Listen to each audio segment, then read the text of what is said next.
Well, hi, and welcome back to the Healthy Metal Hippie. Today, we are here at the Alchemist in London with Jojo from Jojo and the Tea. Welcome. Thank you for having me. I am really excited that you're here. We met a year ago when you... Was it already a year? I know, it's been a year. I don't know where the time goes. Right? And you opened for the Darts Yes. at the Water Rats in London. That was a accidentally oversold show. No big deal. No, it was... The fire department would not have been happy. No, and nobody needed to know because it was now fine. You know. But it was an amazing show, and I'm sorry still because I missed a chunk of your set. I'll never forgive it. I know. That was an amazing show. The Darts were crazy good, and the Molotovs are such a little firecracker of a band. And I missed them too. No, have you ever seen them? No. They're so good. They're so good. Well, then I'll have to make sure I go back. We have to catch them. So it was crazy though, because after the show we were talking, I was like, hey, I loved your band, and then I was like, we're both kind of, wait a second, are you Canadian? Yeah. And then we realized that we were both actually from Alberta, and so Jojo is from Lacombe. Correct. And I am from Calgary, and so the big bad city. The big bad city.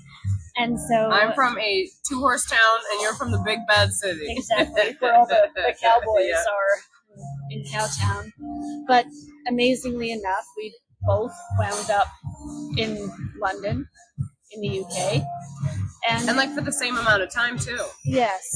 Yeah. So you've been here for 6 years. Yeah, we came in 2019. 18. Shit. It was definitely April 1st. I remember that because it was April Fool's, and we thought, this is a funny April Fool's joke we're playing on ourselves. Because we weren't actually supposed to move here. We were coming for the summer to collaborate with a couple British dudes. Oops, sorry, I hit the microphone.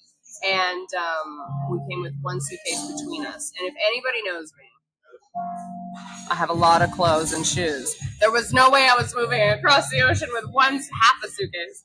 I don't even know how you did that.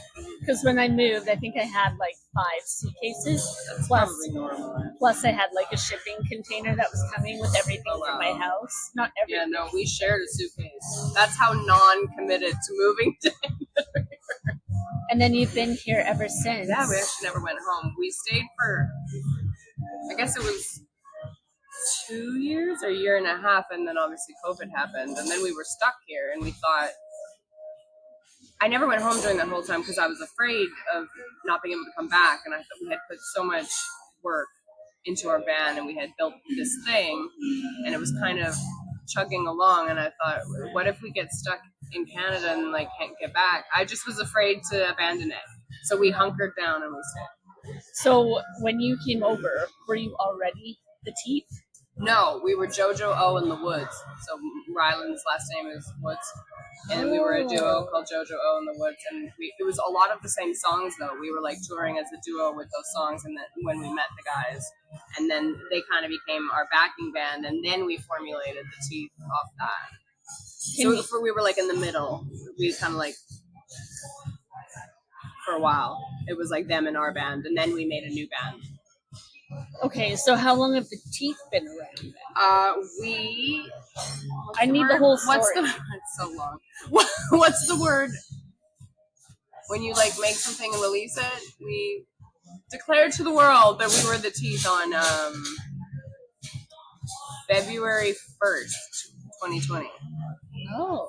And we had rejigged all of our songs to fit with the new band, and we had written a couple new songs with the new band, and we had TV spots, we had radio spots, like we had this whole amazing summer planned, and it was like things were finally going our way.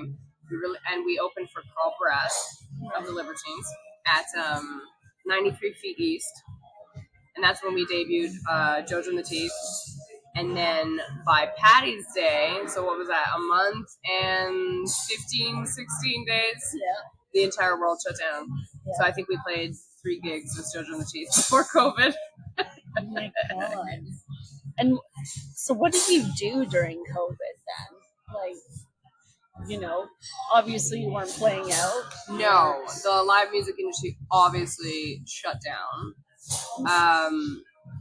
We didn't know what to do. I think we all knew it was very serious, and we were not knowing what to do. And I thought to myself, well, if I was in my home country and my mom and my family was just, an hour south or whatever. Guys are from the Isle of Wight. Right.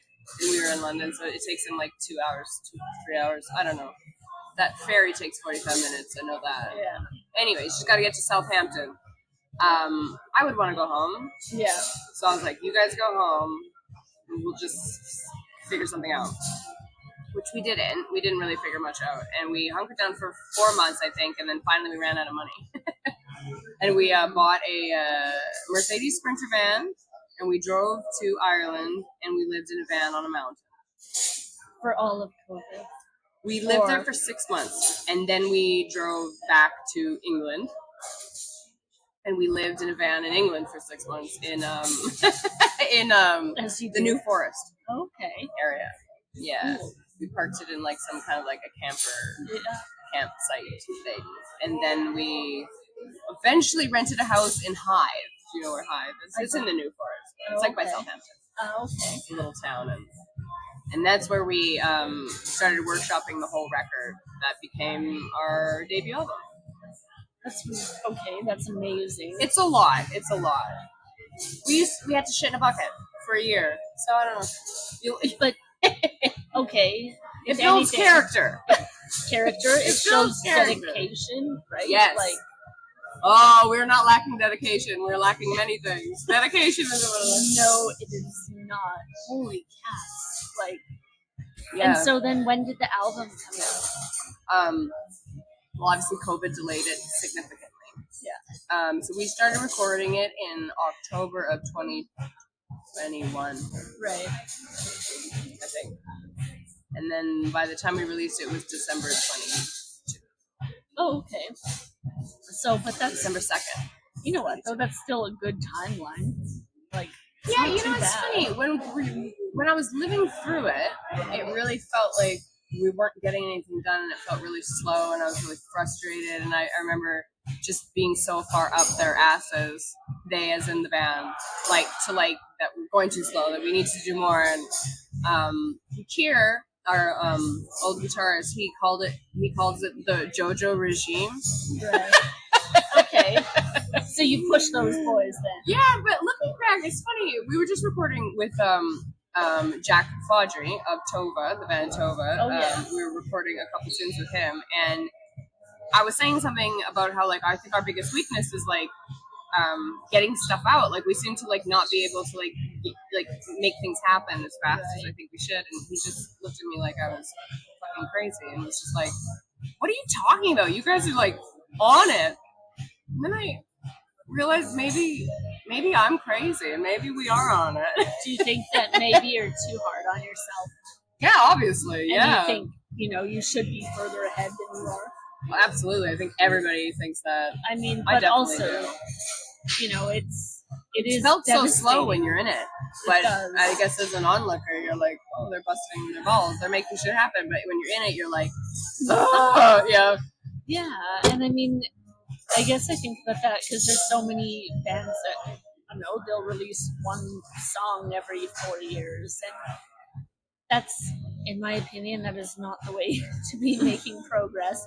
And I mean, not doing shows, not recording anything, not writing anything, and then 3 years later, they're like, there is a song. I have a song. And it's okay, but, so no, you're working miles ahead of many. I think, unfortunately, I guess the way that I maybe felt that way about recording, because I don't like recording. I hate recording, actually. I do not like the entire recording part of the job. To me, it's about performing live. I just want to be on tour. I just want to play. I just want to sing. And I love writing, but recording is not my bag. And so maybe because I low key hate it, that I don't love it. I don't love it. But my idea of success is playing live. I want to be booked, and I want to be playing. But then I guess I think though, like, okay, that goes back to your dedication because you just sit there and you may hate it, but you still get it done. Well, you have to record music or you're fucked, really. Or you don't exist. Yes. You don't exist. It's true. If people can't Google you, you don't exist. I know. These days. That's too bad, but yeah, the world has taken a weird turn. It's okay. But we're rolling with it. I really, I don't know. I think too, if you had that epic summer lined up with everything, none of the things we booked that summer happened. Like they didn't get postponed and then eventually happened. They just got canceled. And that's it just got stolen from us. I can imagine that. I think that's a story for almost everybody. True, but that's got to be quite a blow to take. Well, it definitely it's like being like when you're running those hurdles and then it's like it just you lose your momentum because you're a new band, people were excited about you, and then you had some industry attention, you had meetings set up, and then everything got canceled, and then nobody cares about you. It was like that was your moment of it seems like in this industry you have like a split second where someone might give a shit about answering your email, and if that thing doesn't come to fruition, it's just it's not happening. But whatever, it is what it is. But I think too, probably on the way, you've probably learned a ton of stuff, and now maybe you approach things differently now. Do you think maybe in the long run it's going to be a good thing that stuff didn't happen? Probably. Like, I like to think everything happens for a reason. Even if it's we're gonna cling to that. Who knows? We've definitely learned a lot in the process and grown a lot. Yeah. And it wasn't our time, and that's okay. Yeah, maybe. But maybe it's just around the corner now. Yeah. And I do think so. Now, if you haven't ever been graced by Chojin's incredible voice, then you need to be, because you're actually. I was telling my sister about you before, and I was just saying, sometimes women in rock, it sounds kind of forced, and it sounds like vocally. Yes, and it just sounds kind of forced. And for you, it sounds natural, and that you're like playing in the field that you're meant to play in. Yeah. I don't know if that makes sense, but yeah, maybe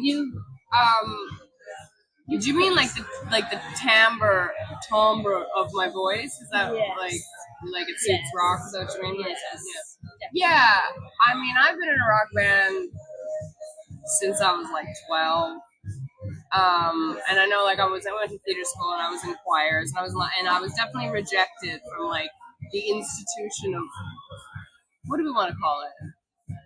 The institution of like singing, like the education institution of singing, and I was told my first audition for a theater school, the teachers, there's 3 of them, like a panel, and I sang, what did I sing? I sang some kind of like Broadway song, because I love jazz hands. You do love I do love a show tune. And you can take the girl out of theater, but you can't take the theater out of the girl. And I sang some kind of like jazzy Broadway kind of a song. It'll come to me at some point. But anyways, and the first thing, my first feedback, this is like verbatim. This isn't an exaggeration. His name was Thomas. Okay, Thomas. Thomas. Thomas said, "Oh, you got a great voice, but you have to stop smoking." Oh. I don't smoke.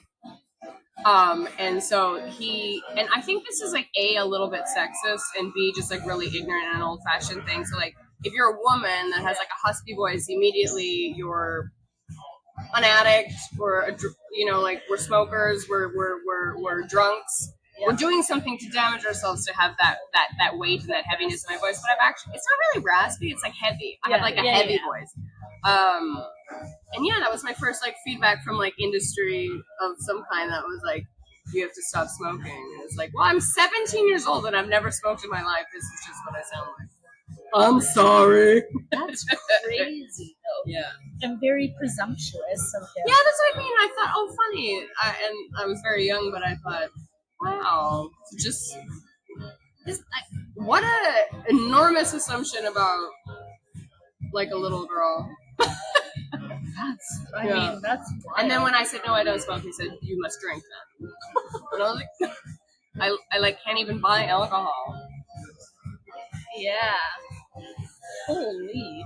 Yeah, and then auditioning for theater for roles, musical theater. That was the feedback everywhere I went. Everywhere I went was your voice is too dark for this role. Your voice is too heavy for this role. And then you just like, okay, like I don't fit in anywhere, so I better just join a rock band, jump in the back of a van with a bunch of sweaty boys who play guitar. And the rest is history. I know, but I think you probably made the right choice, though. Holy cats! It's like, I don't know.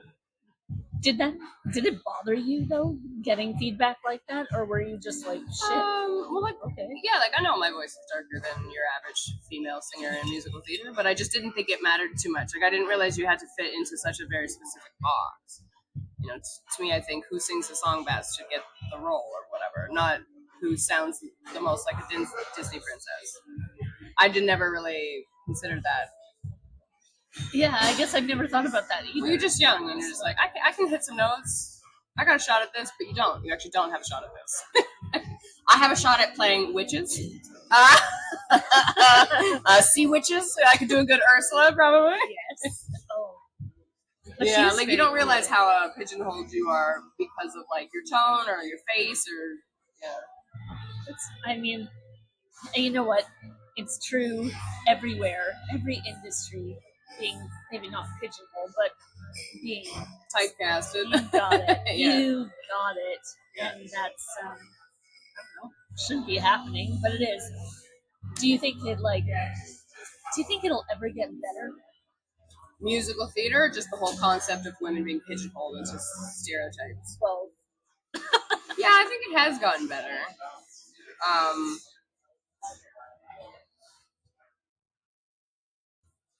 I've been out of musical theater for a long time because I just stopped auditioning because it's like they don't want to hear from me.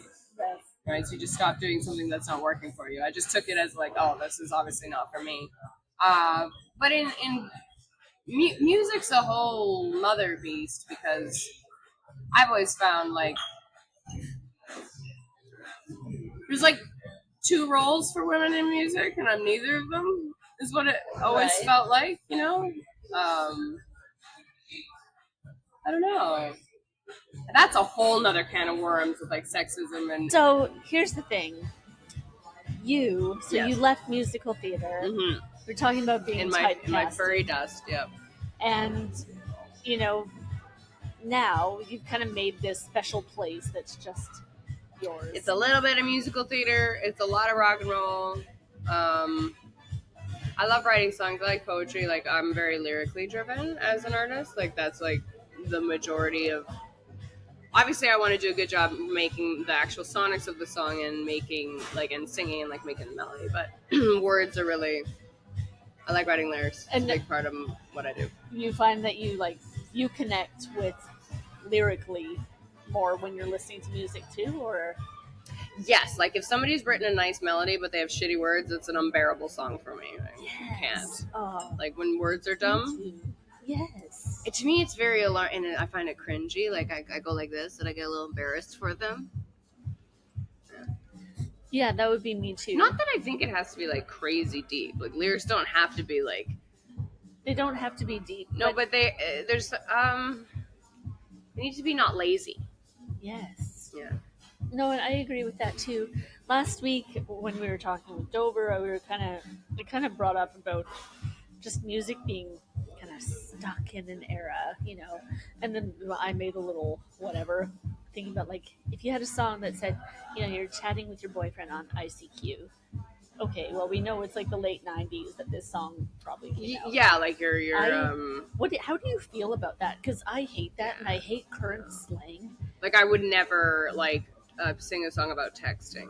Right. Like I'm like texting and like they're like yes. No. I don't know, but that's also maybe like a genre thing. Yeah, that could be too. Because I don't know, but what was it? Like for instance, like hip hop's always like it's kind of like the news. Yes. Is like the way their lyrics are. So like maybe like in hip hop, there's a place to like be There's using lots of pop culture references. whereas that's definitely like not what I do. No, and I don't know. It's funny because I don't know. I pulled out my Eminem CDs not that long ago. Yeah, Slim Shady. Right? And he's talking about whatever, I don't know, Carson Daly, and I'm like, that's a name I've not heard in ages. And Fred Durst. Carson Yes. Daly and Fred Durst. Exactly. Oh, it's so crazy. But for me, I'm like, it stays stuck in an era. And unlike if you, whatever, like let's if go you to wanted classic. to create something timeless, you cannot add things that make it timeful. Yes. What's the opposite of timeless? Even like the like you say, like slang. So if I don't know, someone saying it's, I don't know. I can't think of any slang right now. Bussin'. That's old now. I hear. Bussin'. Bussin'. Yeah. Or I don't know slang. Stuff. I don't know. What is this thing? But it doesn't matter. Point of the story is when you're putting all those things in your songs, I find it's like that makes cringy music for me. Yeah. But I'm not. I mean, I agree in definitely in rock music or in pop music. I think hip hop's different. Yes. Oh, I think you're right. Yeah. I'm definitely not an authority to speak on. No, neither am I. But I definitely not an authority of any kind, really. Except cleaning. I think I'm an authority on how to do a thorough deep clean. Okay. But other than that, I got nothing going on. Then you got to come over. Yes. I would love to clean your toilets for you. Thanks.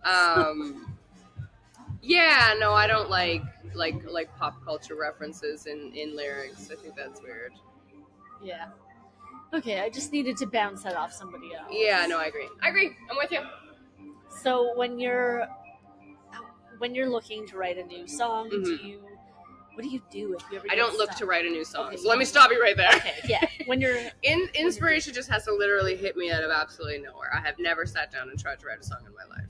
It just comes to me in random, and it's always like inopportune moments, like when you're like in the shower or like taking a shit, or often it happens to me when I'm at work, which is really really annoying. Because I think when you get kind of like bored and you're doing something monotonous or something that you don't need like your whole brain to engage in, there's just like a part somewhere back here that channels like a tune, and I just start singing, and for me it always starts. It very rarely will start with a melody. It always starts with words.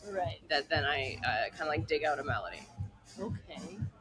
And then do you ever have dry spells, and then what? Well, I've never tried to write a song, like, because I'm not like a songwriter for hire. So like I've never been one of those people that sit down in a session where like we're writing a love song today. Like I've never done that. So I've just when inspiration hits me, I sit down and write a song, or I even just record it on my phone, and then I'll come back to it later and try to like excavate the idea, you know. But I've never just sat down and been like, today I'm writing a song, and I have not like I've never started the day with nothing and then tried to do something. I've never done that. Oh, so that's very interesting. So then you do just get that input of inspiration of feeling something or an idea. Like not to get like woohoo fuckery on you, but it almost feels like channeling sometimes when you're like, oh, this idea, and it's come out of absolute nowhere, and it's taken over my whole brain right now, and I just got to get it down. Right. So that's usually when I do a voice note on my phone. Okay, and then I'll just say a little bit. And I have these voice notes where I'm like on the tube and you can hear all these people talking. And I'm like, to my phone. But it's perfect though. Before, not to age myself, but before these fancy phones, I used to have one of those like what detectives used to have. Oh, you know, like in my dictaphone? yeah. I used to have one of those. I love that. In my purse everywhere I went. I'd have this little loose phone. And even when smartphones came along, I just like didn't trust them or whatever, and I just had a dictaphone. No, I think that's brilliant. Though. Is it a dictaphone? Yeah, that's what it's called. Because you like dictate into it, and you're like. I guess so. But it's like those little. Yeah. It made me feel very official. I know. You know what? My sister had those for like university classes. Yeah. That's the same. Same. For the lectures. Same. I'd prefer songs. Let's be real. There you go. So you did it. I did it. I dictaphoned all of our tunes.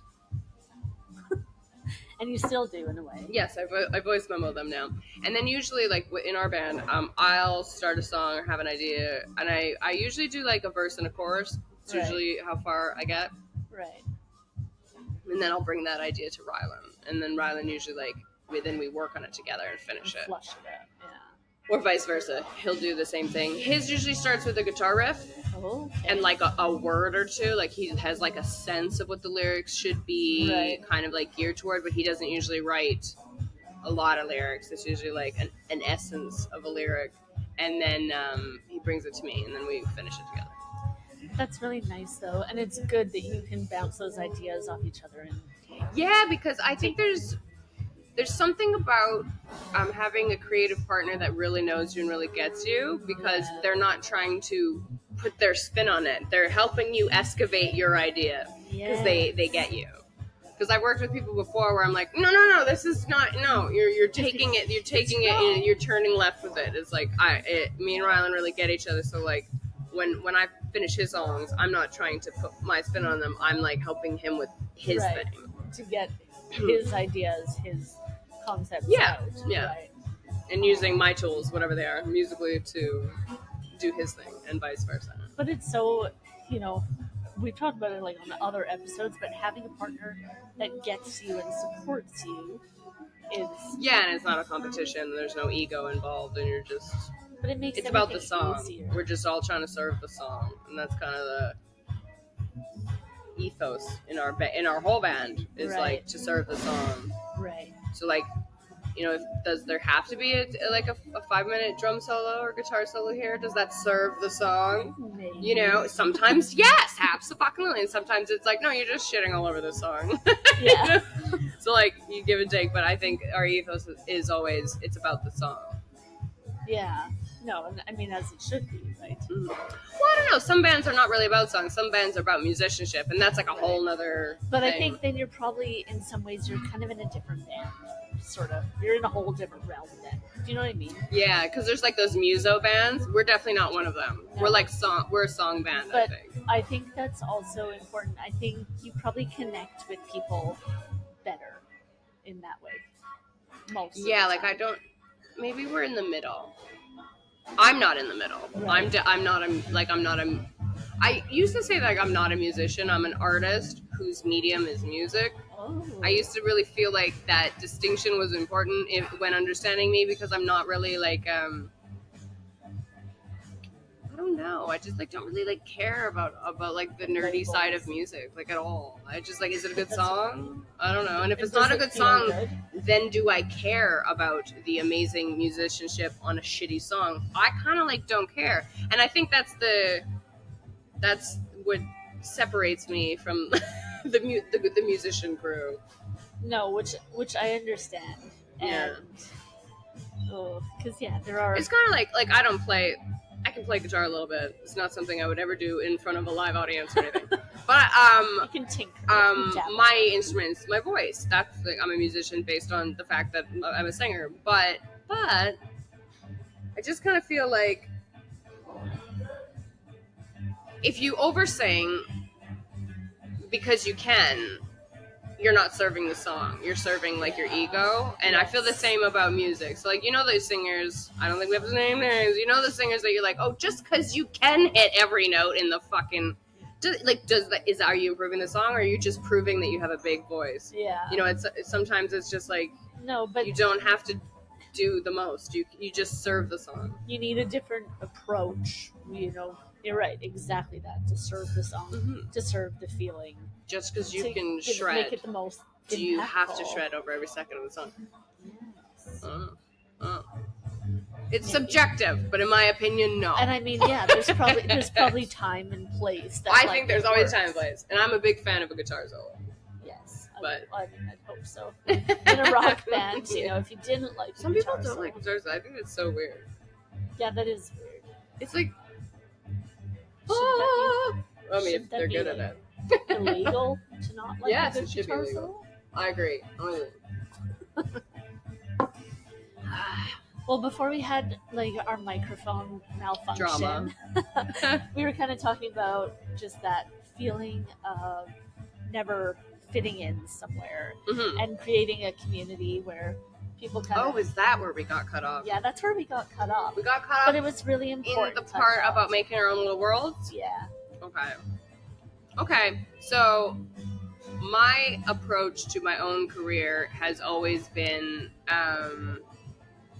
fueled by trying to create a world that my authentic self can live in. That's been my goal.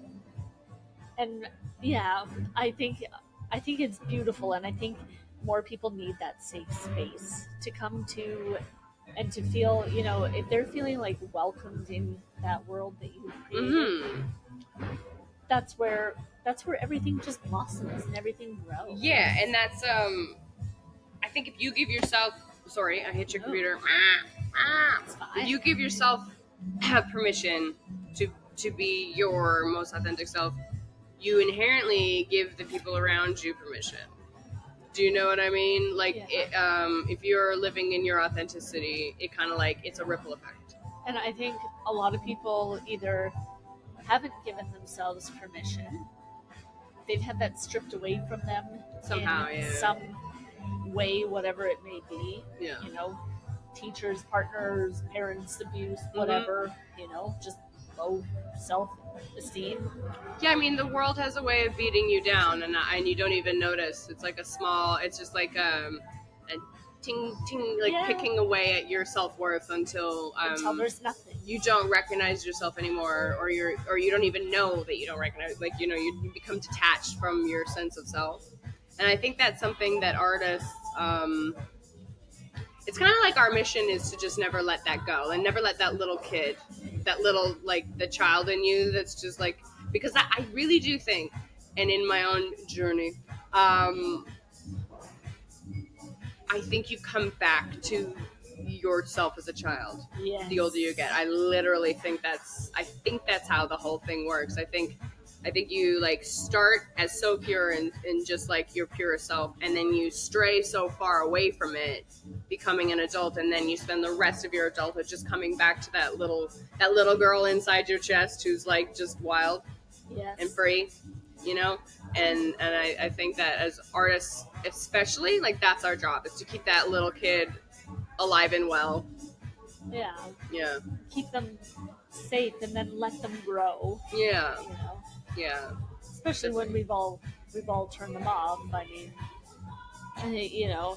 it's been, like I said, I never felt that I fit in anywhere. Yeah.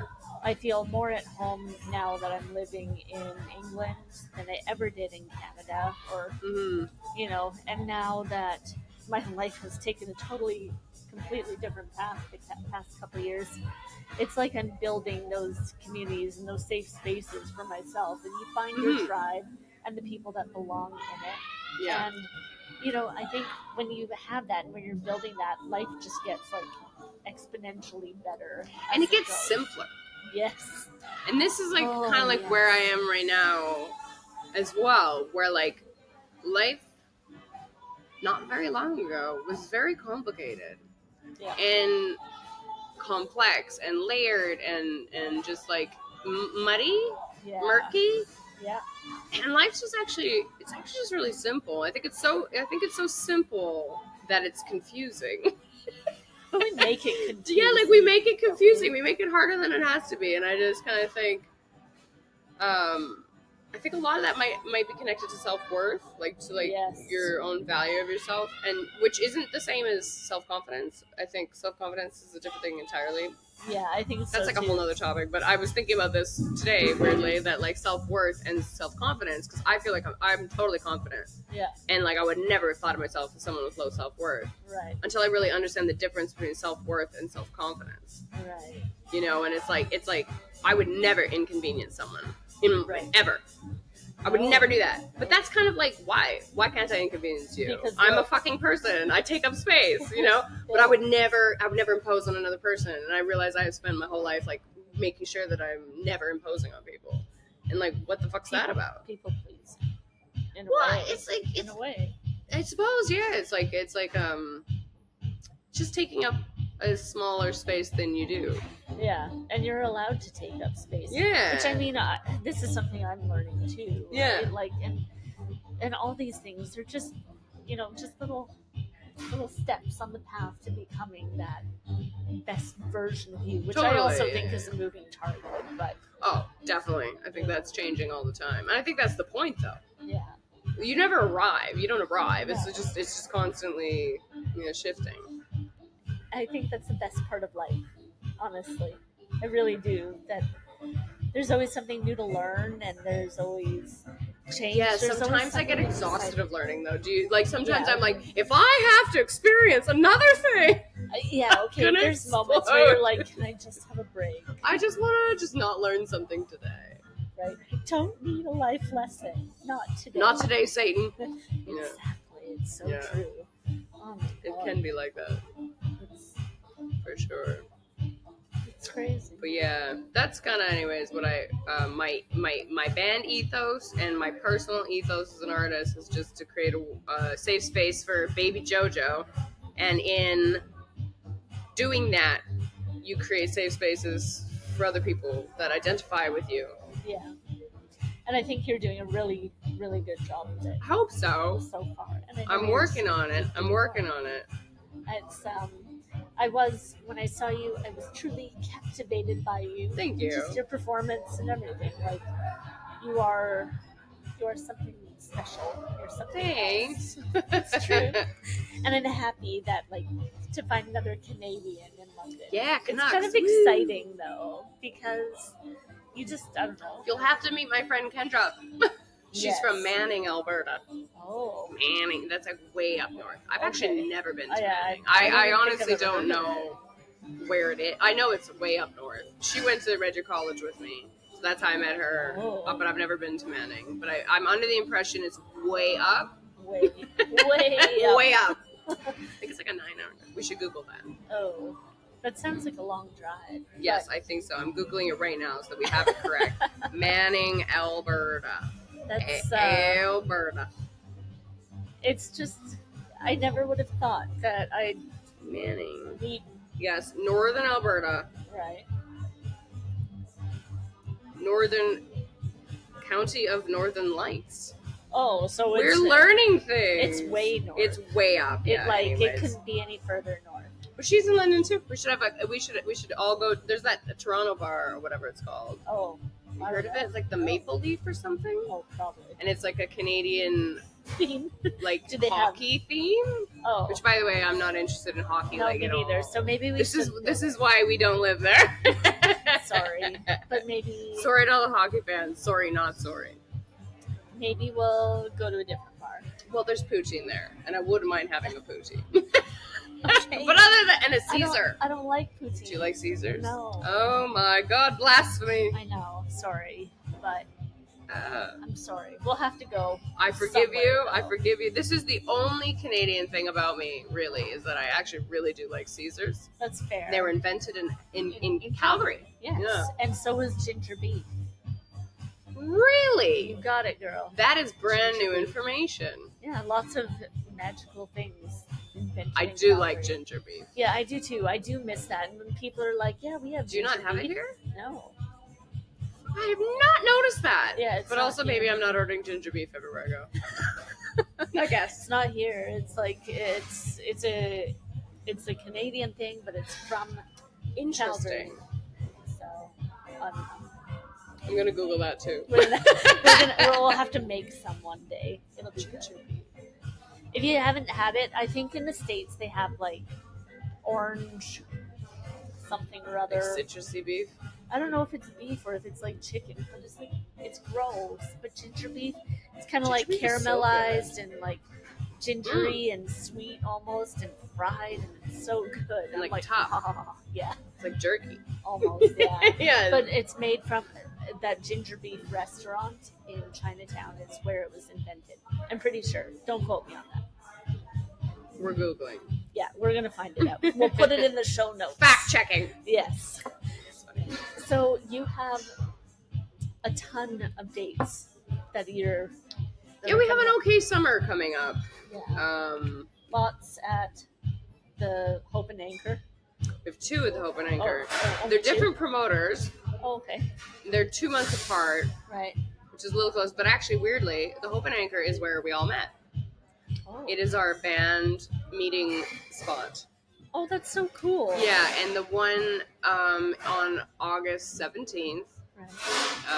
so our last Hope and Anchor date this summer, where we're playing with Glitter Kick and Vanity Rose came to me.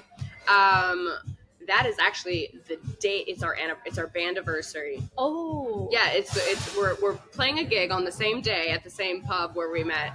Okay. On our actual anniversary. So everybody needs to be there, is what? Yeah, like I don't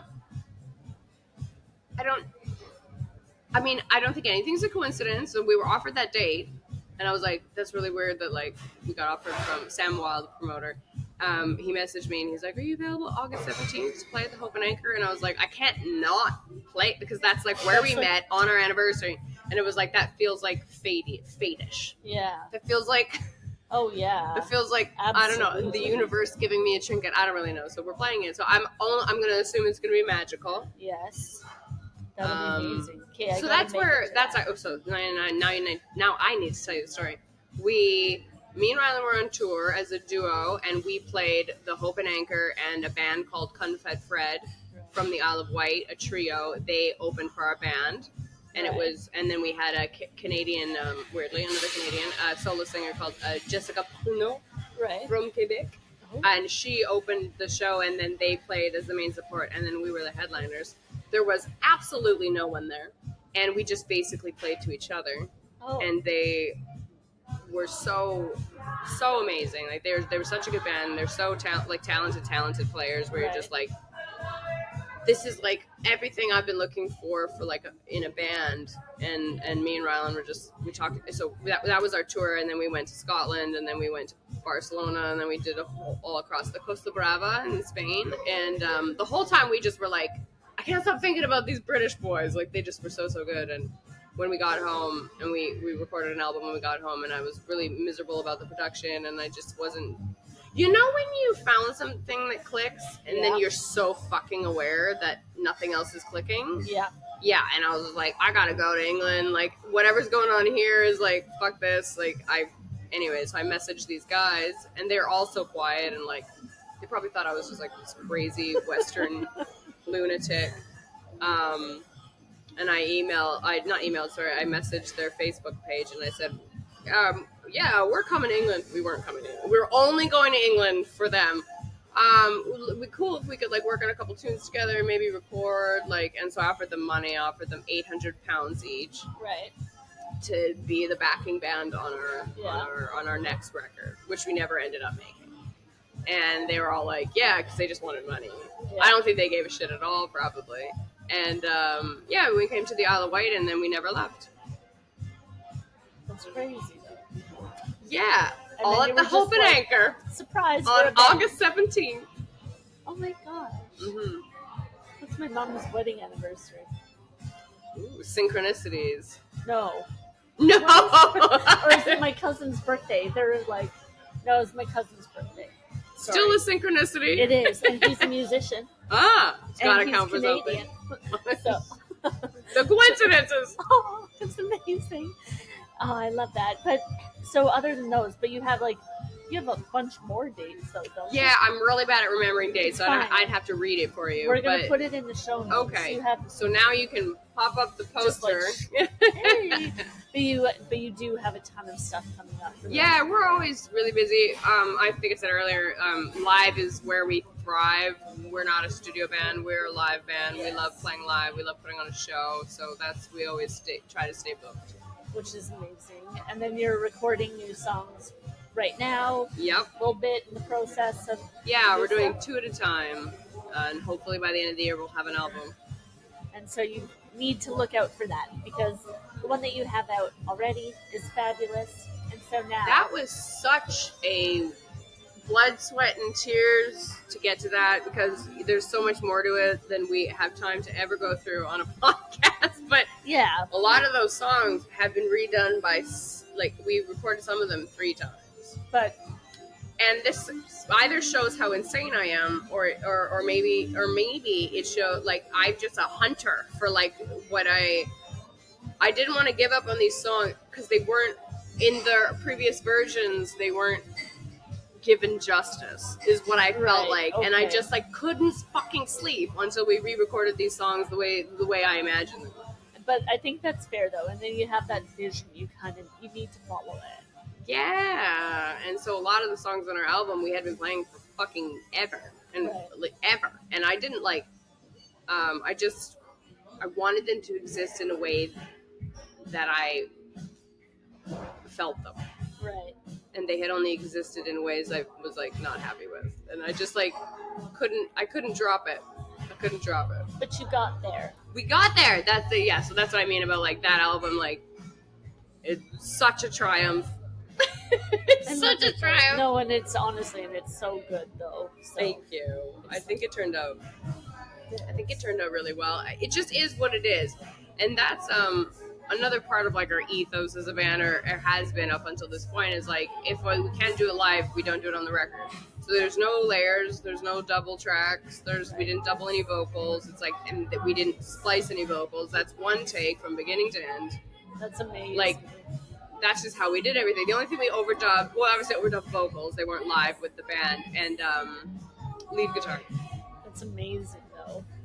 And there's no sweeteners, there's no nothing. And maybe that's simplistic, but what I really was important to me to capture on our first album was what we sound like live. Yes. I'm not interested in making something that I can't replicate. Yeah. Because it's not real. I mean, it's real in the sense that it was created. It was still created, but we can't do it. Yeah. And then that to me is like, so how do I sell? Because to me, it's a live show. It's a live show I want to do. But it goes back to like your authenticity, right? Yeah. And how that's such a big, important piece. It's important to me, yeah. How you present yourself. It's important to me. And everything else. And I don't like kind of the expectation nowadays to record 6,000 takes of your vocal and then a sound engineer or producer. The kid's calling. You can take a phone call. I'll allow it. No, I'm going to call him in a minute. Yeah, so... Oh, sorry. So you... Oh, I was just saying that in the studio, I don't prefer, I shouldn't say I don't like it. I don't think there's anything wrong with it. It's just not for me. I want to sing the song the whole way through. Yeah. I want it to be a performance captured and not 10,000 performances spliced together to make a super performance, because that's not what you sound like live. Yeah. So, in real life we breathe. And so I remember when we were recording the album, you could hear me before something, and he took it out. Like the sound engineer immediately took it out. And I was like, don't fucking touch that. Don't fucking touch that. No, I like that, because like that's what you sound like when you sing. I'm a human being singer. I have to breathe. So like, I like hearing those things. I like hearing that it's a person. Yeah. No, and I agree. I do, and like I say, I do think it's all about being authentic. Mm-hmm. And you truly do capture it so well. I hope so. It's good. That is the mission. So if people are going to find you online, where would they get you? Well, our website is www.jojoandtheteeth.com, and there's links to everything on there. Okay. So we're not very good at the socials, but I think Instagram is our best one. I think it's the only one that I've been able to like get into my daily habit. So there you go. It's progress already. TikTok, not so much. Right. So, but that's fine though. So then on your website, Instagram, and then you all can of it. Check out all. There's links to all the stuff. There's links to all of our tickets and everything. Yeah. Perfect. Well, thank you so much for being with us thank today, you. Despite our low light and difficulties. technical issues, but it's been wonderful. Yes, thank you for having me. Thank you for meeting me tonight. Yes, and then we will see you guys in a week. See you later. Bye.